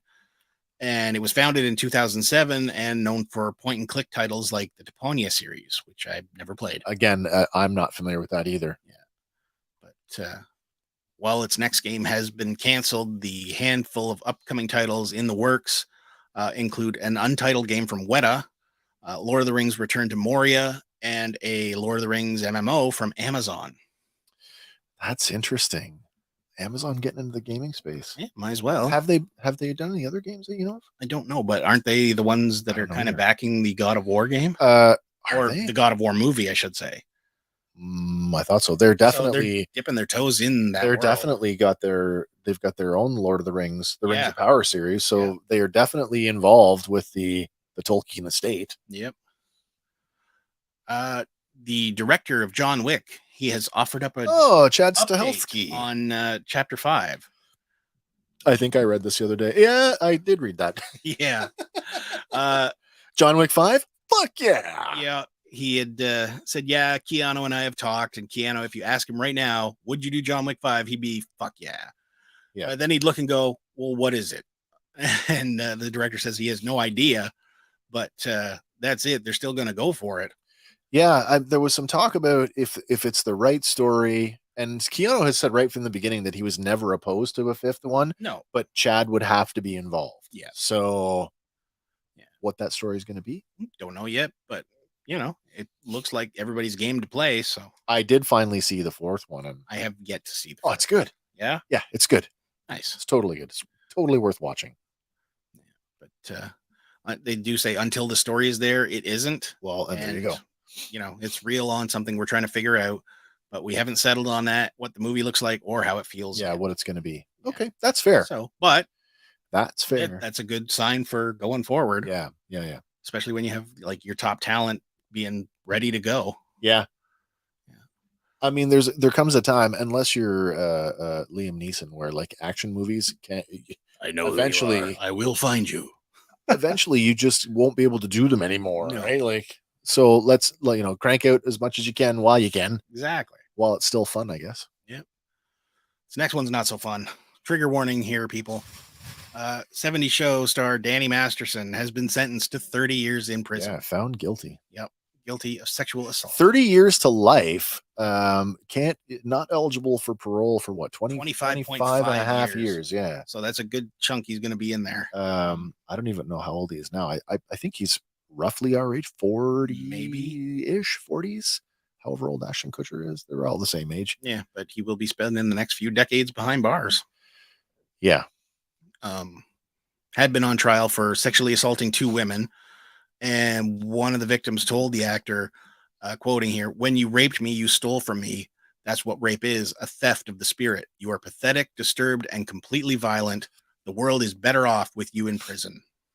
What's interesting is that over the last couple of days is that quite a few castmates from that 70s show have been making statements or had given sort of statements about his character. Yeah, like letters about character or something that they delivered to the judge. Yeah, that were never supposed to be made public, but I guess are now. Apparently Topher Grace was not one of them. Really? Yeah.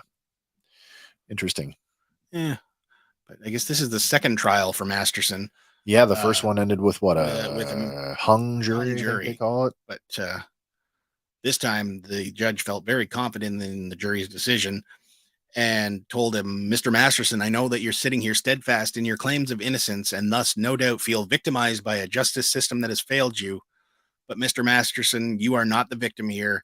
Your actions 20 years ago took away another person's voice and choice. One way or another, you will have to come to terms with your prior actions and their consequences." Yeah. And I guess he didn't. He just sat there emotionless, not saying a word. Yeah, did not speak. Waived his right to talk, and they figure that his defense team will probably appeal the sentence. But it only seems like, I mean, if he did it, just go to jail, go away. I always say like if you did it, people who are guilty generally, you don't pay off somebody if you're innocent. But I expect that he probably will. Why wouldn't you? Yeah. Of course, you're going to appeal it. Did he do it? I don't know. Under the eyes of the law, he did. Yeah. And So. in the law, or the eyes of the people that he victimized. Absolutely. So, moving on here. Have you ever heard of Compressorhead? Only because you sent me some stuff this week, and it kind of, and I watched it, and I read the article, and I thought that's pretty cool. It's right up there with that that AI thing we were talking about. Except it's not quite AI.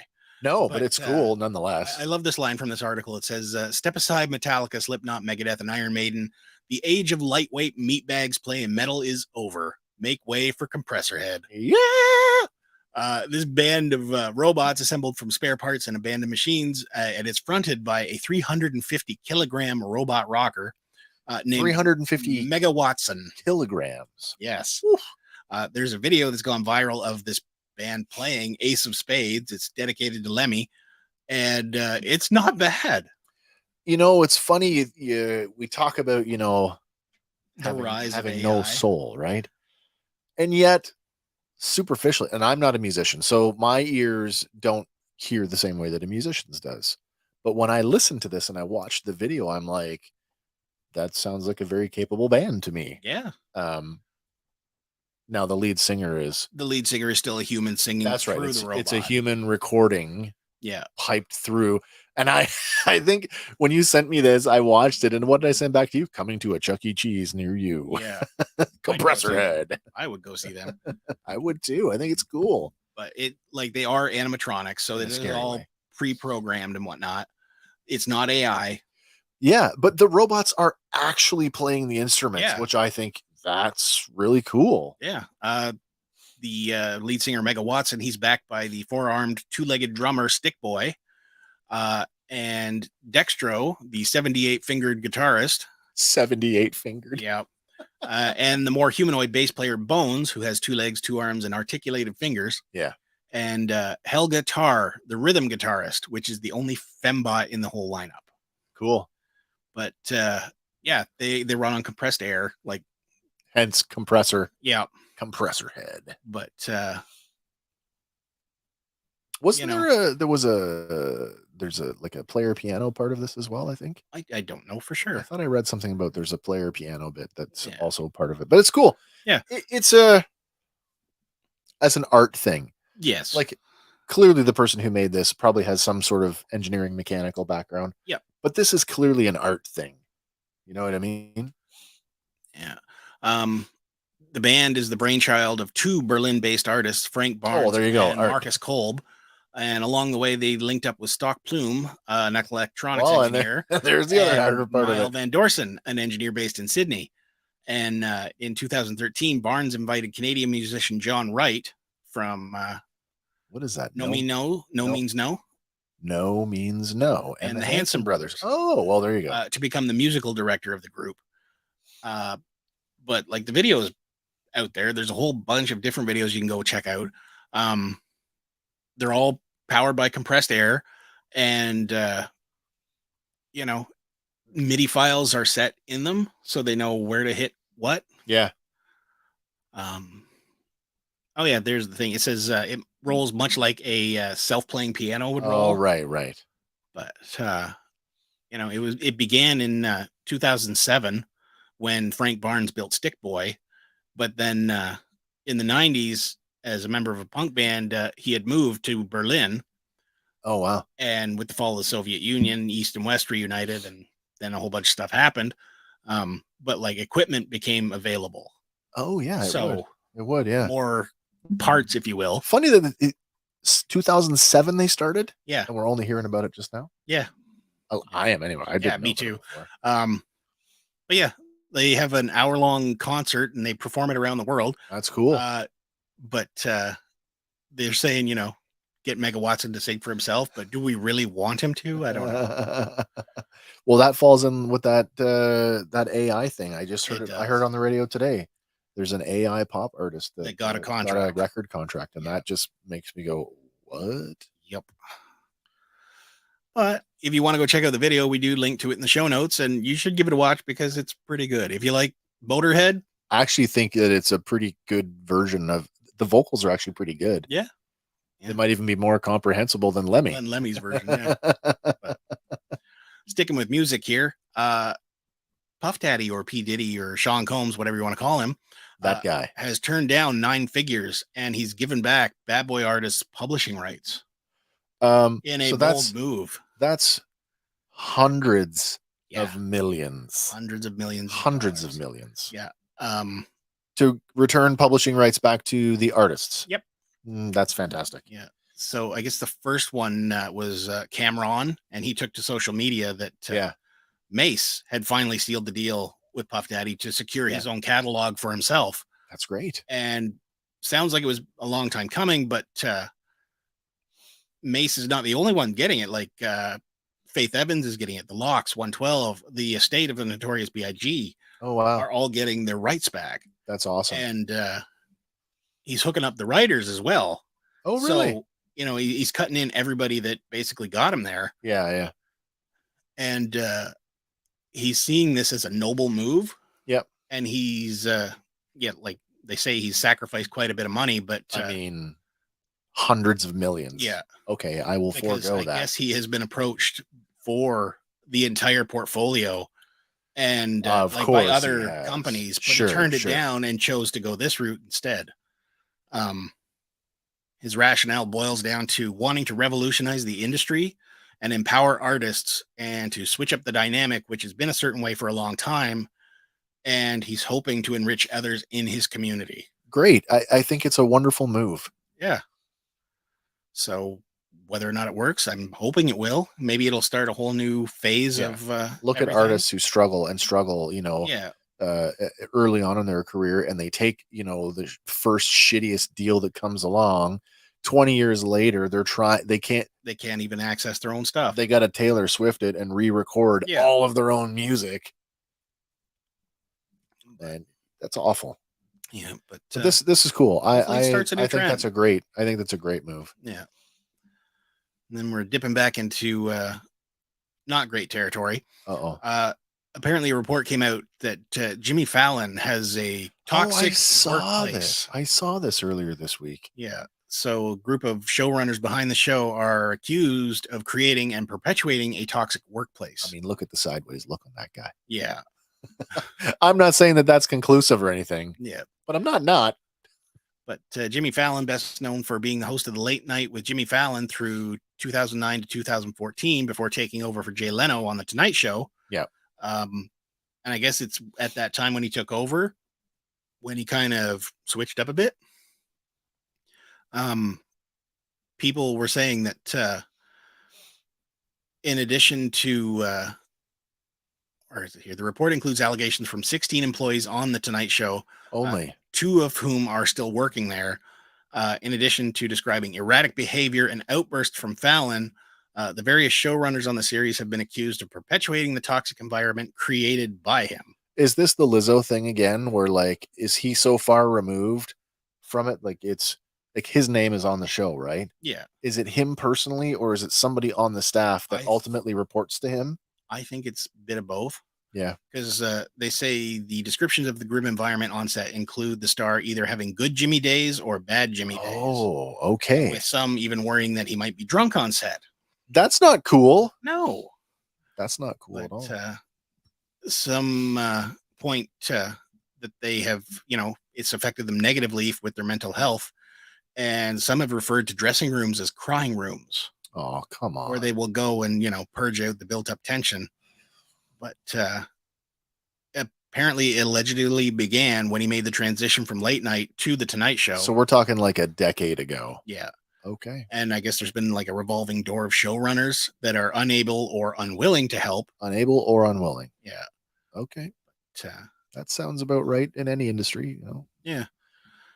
But these claims come out and they're saying, it's the same as what happened with the Ellen DeGeneres thing in 2020.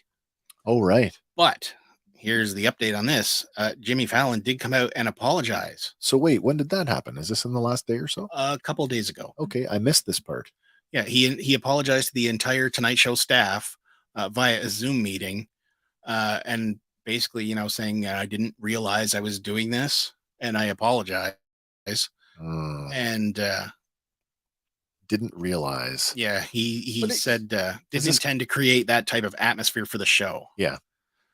Does this come across as damage control to you, or do you think I there's sincerity wouldn't in think this? so, yeah. But the people that were in the meeting say, he did feel a little bit sincere in this. I'm a big fan of like people. A lot of people often are unaware of certain behaviors until somebody makes them aware of it. Like maybe it was a common thing for him, and he just genuinely was Didn't not aware. realize it. If you're afraid of your boss, are you going to say, "Hey, boss, you're out of line"? If it's going to get you fired, right? I mean, is that not sort of the Hollywood thing, though? Like nobody will stand up because yeah, they could be replaced. Yeah, maybe that's sort of what's perpetuating it. I mean, and if the thing ain't broken, don't fix it, right? So being at the top like that, and you're not aware of it, you don't see it. yeah. Maybe he is sincere. Maybe. I hope so. Anyway, According to two employees that were in on the meeting, he said, "It is embarrassing, and I feel so bad. Sorry if I embarrassed you and your family and friends. I feel so bad I can't even tell you. I want the show to be fun. It should be inclusive to everybody. It should be the best show." yeah. So Yeah. whether or not he realizes what he was doing, who knows? Well, we shall see in the weeks to come, I'm sure. Yeah. Speaking of, we don't have a Lizzo update. Sorry. Haven't really heard anything on that front, though. No, that's I haven't gotten seen kinda anything. quiet, Have you? So maybe they're, paying off people and hitting others. But we do have an update here. We got the full trailer for the Apple TV series Monarch, Legacy of Monsters. All the people that said that, they were going to just subscribe to Disney Plus for The Mandalorian. Yep, I might need to get an Apple TV Plus. maybe. This looks really good.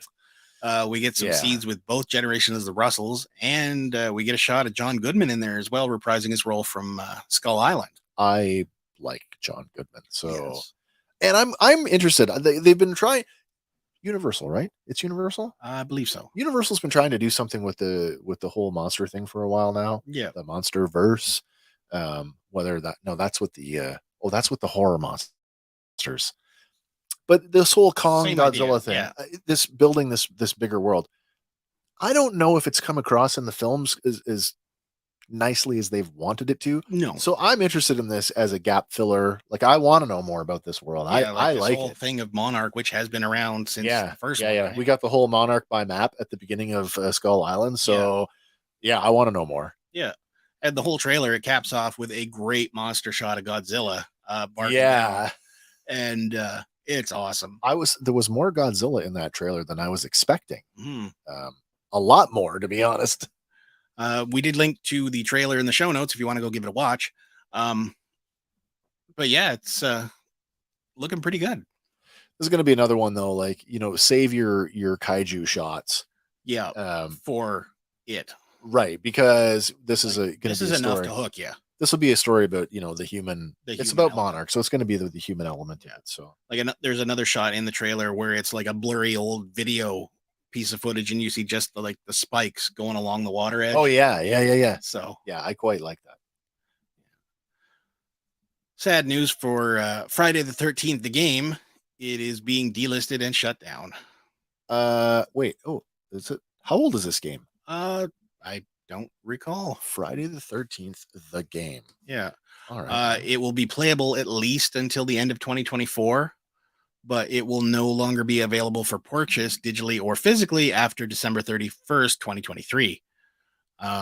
Publisher Gun Media's license expires on December 31st, so there's no plans to renew it. So this game was released in 2017. Oh, so it's been out a while. It's been out for a while.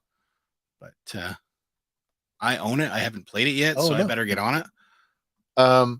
What system are you playing on? Switch. Well, you'll still be able to play it. Oh, how much of the downloadable content is gone, though? But if you download it, do you not retain it? I don't know.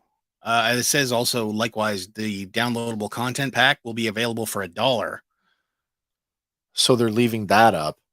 Yeah. That's interesting. So if you already own the game, you'll be able to get the DLC. Yeah. Okay. Well, that's what I did with Starfield. Yeah. I didn't buy Starfield, but I bought the premium content pack because I have Game Pass and it was on Game Pass. So There you go. if they delist Starfield, I still have the premium content. Yeah, but what happens when you got to go to a new system? There'll be something else I want to play by then. Right. But yeah, like you said, it launched on PS4, Yeah. Xbox, and PC in 2017. 2017, yeah. And came to Switch in 2019. So Yeah. there is a new Friday the 13th game in development, though, and it will feature music from horror composer Harry Manfredini. That's cool. But it's in development with a different studio and completely unrelated to this one. All right. We are getting close to the end, though. So if anybody wants to call in and talk whatever. Yeah, absolutely. Now's a good time. Probably get in that. The line's been open all night. I don't know. Well, it's final call, I guess. Yeah. Oh, I saw this. Yes. I was a little confused. I thought some of it might have been footage from the first movie. I don't know for sure, but a lot of it's new. I definitely got that, but certainly the image here with the bioluminescent seahorse is new. Yep. Is that the same trident from the last movie? It might be. Did you see the thing where there was some stills? I don't know if you have it in the ones that you put in for tonight, where Black Mantis looks like he's carrying. It's green. It's almost like a kryptonite trident, almost. Well, I do have one image here in the next one where it is Aquaman versus Black Manta. We knew that. I think that's been. It's almost like a lightsaber battle. Well, this is it then. So that's got to be the trident that I was talking about that they're clashing with. Yeah. That's cool. Nice to see Orm come back. Mm-hmm. Looks like an octopus submersible. Some sort of Octobot. I thought it was maybe it is a robot. I was thinking submersible. Maybe. But why would an Atlantean need a submersible? Well, it does go clearly attack him in the next frame. It grabs him quite violently. Well, there is that. Yeah. We did get shots of the trench in this as well. Mm-hmm. So lots of new creatures spewing out of there. And is this going to be the last of the old guard? I don't know for sure. I don't know what they're doing anymore over there. And isn't this another one that sort of suffered from the, being changed over the shakeup at WB? Maybe. I think this one also suffered from the whole Johnny Depp Amber Heard thing. Well, or Amber Turd, as it were. Yeah.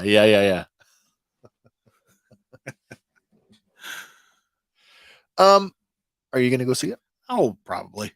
Are you going to wait for it? Or are you going to actually? No, I'll feed her this one. I think this one's due for a big screen. We went to the first one, and I liked it. It wasn't the best movie, but I liked it. Yeah, it was still fun. See if he's still playing Aqua Bro, or if he's going to be more Aquaman, more Arthur, less Jason. So James Wan is directing this one. Yep, that's right. Jason Momoa is back as Aquaman, along with Patrick Wilson, Amber Heard, Yaha Abdul Mateen too. Oh, that's our Morpheus from the Matrix. Yeah, he's back as Black Manta. Yeah, and Nicole Kidman. So Mom's coming back as well. We did see her in this trailer too. Yeah, but the synopsis says they're having failed to defeat Aquaman the first time. Black Manta, still driven by the need to avenge his father's death, will stop at nothing to take Aquaman down once and for all. I mean, that is a very typical comic book. Yeah, hero arch nemesis. Yeah, and in this, technically, he was defeated the first time, but now he's coming back again. So it's not like your other movies where you're a one and done villain, they end up dead. There was a still, and there was a still I saw the other day, and I don't know if it's a lighting effect, but Manta's suit looked like it was a different color. It didn't look like the traditional all black suit. So I'm curious to know, is he going to go through an evolution of suits? Maybe. Well, a lot of the colors in this trailer are like super vibrant too, right? Yeah. So it could just be like a lighting thing catching him, but. Well, I think that was the one thing that we all kind of like, going from the Snyder movies to Aquaman. Finally got color, the traditional, gold, or because he's super sparkly. Yeah, orange and green. Yeah. Yeah, very sparkly in this one. Yeah. But I dig it. Yeah, this one's in theaters. Was it December 10th, I think. Well, just before Christmas. Yeah. And we've also linked to the trailer in the show notes if you want to go have a look. Excellent. This next one's a bit expensive. The long lost Star Wars X-Wing model is up for auction, and the starting price $400,000. So we should probably quantify what this actually is for people who don't know. This is a This is the long lost model of an Shooting. X-wing fighter. Yes, this is Shooting one of the model. hero versions. yeah. Used in filming the final battle for Episode 4, New Hope. This one here, they've identified it because it has the single red stripe, Yep. identifying it as the squadron's red leader. And it is part of a collection that belonged to the late Greg Jean, Oscar and Emmy nominated miniature maker known for his work on Star Trek and Close Encounters of the Third Kind. Now, this one's going to be auctioned off October 14th and 15th. And it was long known as the missing X-Wing, but it was discovered by a team of visual effects experts, including Gene Kaczynski from Face Off and Flight of the Phoenix, as they helped Gene's family sift through his collection. That's cool. This model has not been displayed or modified since it left Industrial Light and Magic. And he's quoted as saying, for those of us that grew up in the 70s and 80s, and those of us that worked in visual effects, this model is as significant a find as the ruby red slippers or the Maltese Falcon. Yeah, I mean, it really is. Yeah. This is a 1/24th scale. 1/24 scale. So for all you action figure guys out there, that's roughly the scale of the vintage Mask toys. 1/24. Yeah. Model makers 1/24 scale is common car scale. Yeah. Yeah. But this is one of 4 hero models built for filming close-ups and key moments. Yeah. There were several pyro models that were also built, again, to be blown up and whatnot. But these ones, they're more intricate painting. They've got the S-foils that spread for attack position. Yeah. And a miniature pilot, as well as internal wiring to power the lights inside the ship. That's very cool. Yeah. They were designed by the Oscar-winning team at Industrial Light and Magic, according to specifications from George Lucas, who wanted to create distinct shapes for the climactic battle scene so the audience could distinguish between the Rebel Alliance, the heroes and the bad guys. Yeah, so, absolutely. The guy who found it, though, told the Hollywood Reporter that it's not clear how Gene came into the possession of this model, speculating he might have obtained it in trades or something later on. Sure. Back then in the 70s, he was working on Close Encounters of the Third Kind. Right. And if they were all like in the same area, I'll trade you this for this. Yeah. What's going on with this thing over here? Nothing. Okay. Can I have this? Yeah. You guys done with that? Sure. Yeah. I'll take that. You take this one. That's awesome. So it's been basically sitting in his collection ever since. And well, so we've covered this. I got to look it up now. I don't remember. We did a video on the most expensive Star Wars props. It was, and it was Han Solo's blaster. Most expensive. Well, a couple lightsaber hilts in there as well. Wars prop. Currently, right now. Oh, I can't even think of what it is now. R2D2. Is it the R2D2? Or is it the camera? There was that camera used to film the movie. Now it's technically not a prop, but it is a piece of Star Wars. Oh, funny. Oh, that's us. Look at that. Hey, we're live right now. Hang on a second. Let me go see if I can find this video here, because I know we have it's in the thumbnail. It's there. Oh my gosh. Somewhere deep in the archives of is it that far away? Oh, there it is. Top 5 most expensive. Here we go. Let me just skip ahead here, because there are a lot of videos. It is the most expensive Star Wars prop ever sold is an amalgamated model of R2D2 compiled from parts from all 3 original films, sold in 2017 for $2,760,000. We just had that. Now, second on that list, though. Number 2, it was another shooting model. It was the shooting model for a second. It was leader. One of the exploding ones was a red leader shooting model, and it went in 2022 for $2,375,000. So if that's the pyro model, imagine what this one's going to go for. Yeah, I mean, the fact that this one's starting at $400,000 is probably undervalued. Yeah. We just had a recent auction from Prop Store of LA where they got a hold of Carrie Fisher's white Princess Leia Princess dress. Leia dress. Haven't gotten any updates on that. Hmm. That auction ended a while ago. I tried to register for that one so that I could see the bidding. I never They're did. like, put down your $5,000. Yeah, I didn't get my registration in time to see it. So, should be set up by the time the next prop store auction happens, that we can follow that stuff a little more closely. But yeah, More than likely, interesting to see where this one's going to come out. We'll have to do a follow up on this one because this could very after easily the auction. take over the top spot. It could. I mean, an X-wing model is number 2 presently. This one is obviously much more higher fidelity in that one. Mhm. And the condition. I mean, if these are photos of the actual prop, or are these out of the No, film? these are actual photos Yeah, from so, the I Heritage mean, auctions. These photos are definitely show like that's in amazing shape. Yeah, and like it's not been displayed or anything. It's just been That nose panel stocked almost away. looks too clean. Did you try to clean that? Someone clean that up and like, no. Oh well. Well, we're on to our last thing here. So What? It's that time again. it is. All right, he's out there in the aisles hunting for you and me. It's Andy with Toy Hunting for Dollarama from Dollarama to save you a few bucks on your toys. Yeah. So What do you got this week? This week is restocked. Pokemon battle packs for $5. He's been around for a while. They've been for a few weeks now. Sure. So if you missed your first chance, they're coming back around again. Same assortment or new assortment? New assortment, I believe. Oh, that's cool. But selling for $5. Regular retail on Amazon, $24.95. Yeah. So I mean, if you didn't get them first time around, Yeah. why wouldn't you now? Yeah. The other one is in the gaming section. It is the Trivial Pursuit Friends Edition, selling for $5.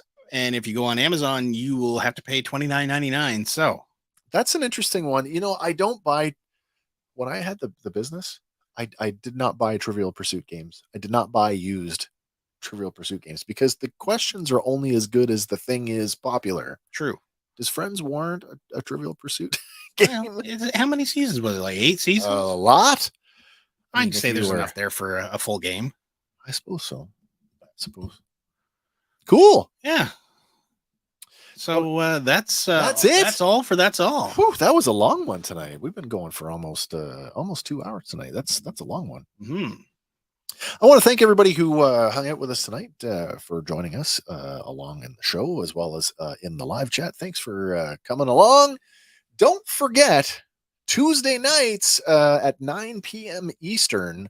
For the next 4 weeks. The next episode of Ahsoka is coming up here in roughly a little more than an hour from now. Let me just put it in your minds right now. I believe we are settled. We will absolutely be doing a live watch party for the season finale. So watch our social spaces for the details on how that's going to work. You will need your own Disney Plus subscription to partake, but we will be live watching it right here. You can come and hang out with us and watch it at the same time, and we can oodle and over everything that's happening. Hopefully we won't be throwing anything at the screen at the end. I won't get up and yell at it. All right. So that being said, don't forget on Sunday nights, it's the Ahsoka Fano show with Andy and myself and Hank, our noble third, who just happens to be doing adult stuff tonight. And tonight's episode, by the way, rumored to be 49 minutes and change. That puts it in like the territory of like 2 episodes of any of the animated stuff that we've ever covered. So I'm super excited. This one's getting a limited theatrical release. I think it's something like 10. Yeah, I believe that actually kicks off wherever in 6 minutes. Yeah. So if you were lucky, that's right, because they're getting it an hour early. Yeah. Yeah. So everybody else, keep your devices on silent and don't look at any media outlets for the next couple of hours until you've seen the episode. But do come back and hang out with us on Sunday night at 6 p.m. We'll be back here to cover it on our Ahsoka Fano show, where we deep dive on all of the plot points, Easter eggs, and all the greater Star Wars lore connections that we were able to find. Other than that, I guess we'll see you next week, guys. So for Fandom Power, my name is Wes. I'm Andy. And we'll see you in the next one. Bye for now, everybody.